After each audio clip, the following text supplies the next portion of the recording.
So, when I was a little kid, aka 2 years ago, me and my brothers decided that we were going to do a lemonade stand. And if you have never had the experience of hosting a lemonade stand, you should try it. Because, one, it teaches you the importance of marketing and different types of economic and social skills, and two, because you get a lot of dough. Like, for example, there was this one time that me and my brothers did a lemonade stand for like 3 hours, and we made, I'm not joking, $200. 200 smackaroonies, 200 Georgies, 40 Abe Lincolns, 2 Benjis, you get the idea. Now, I have done this lemonade stand many times, and because of that, I have a few little stories. But before I get into those, I have to talk about how we actually started this lemonade stand thing. So this was back in 2021 when my brother Ducky wanted to start the stand. And I was in the living room and I saw him making the sign for it, and I decided that I was going to completely take his idea and take his money as well.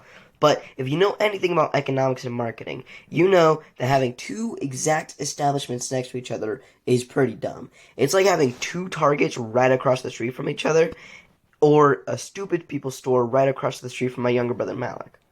So I need to find something that I could sell that was different than lemonade. So what I did was I took seashells that we got from the beach the day prior, and I took some dental floss, and boom, 4 seashell necklaces, and I was going to sell those. Now, remember that really funny joke that I just said a few seconds earlier in the video?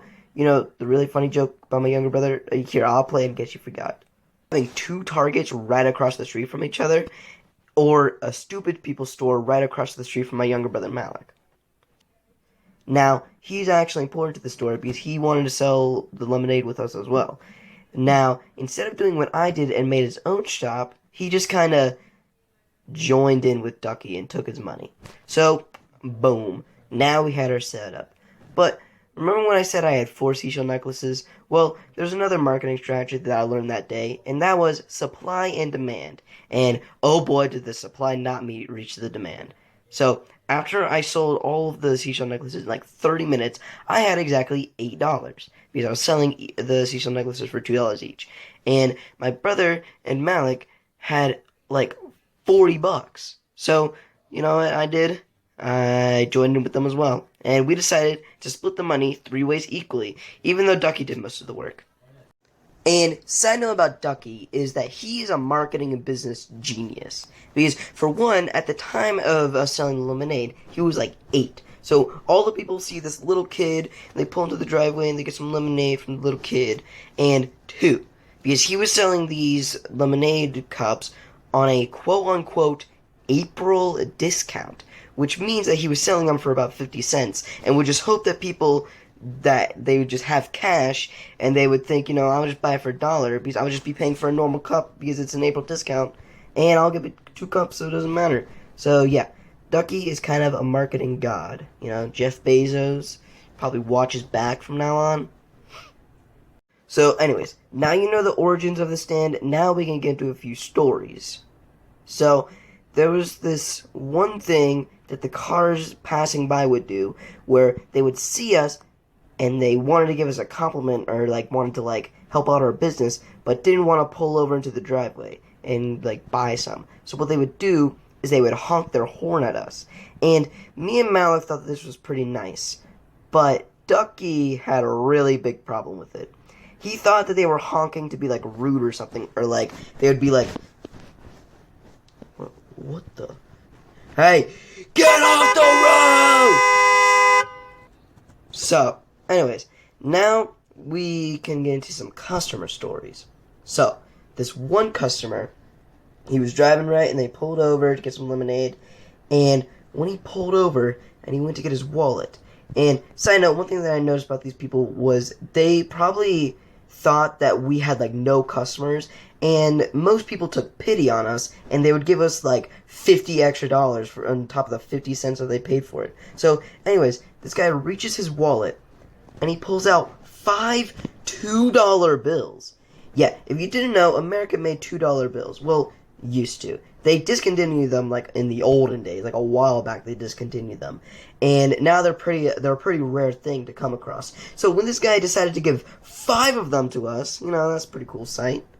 Now, this other time, we were selling lemonade and we had a few cups left, and we were about to leave when all of a sudden two bikers that were riding bikes on the sidewalk stopped at our stand. And this is like one of the first times we've ever had like a biker come to ours, so that was pretty cool. But anyways, they said they were from a church group, and they gave us a $5 bill and said that we could use that $5 bill to go to their church party thing they were hosting that night and like give them their money back, which is, I mean, I don't know. But that Abe Lincoln wasn't the only thing that they gave us. They also gave us a Jesus sticker for all of us. And on the sticker it said, Jesus, let Jesus inside your heart, or something like that. So yeah, that's pretty cool.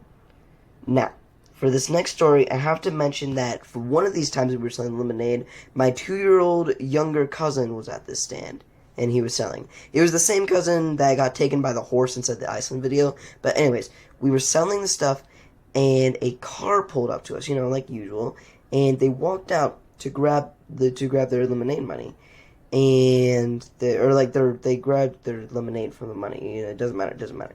Now, they went to their wallet and they handed us $2 bills. They paid for it normally. But my younger cousin got really mad. Well, here you go. Here's the dollar I owe you. No! Huh? No. More! But this is all I can spare. No! But please, this is my last dollar. I don't have any more left. Please, I need to feed my family. No! More. But no! More. Okay, here, take the rest of my money. Yeah, it didn't go exactly like that, but it was pretty close to it. My little cousin did mug someone, basically.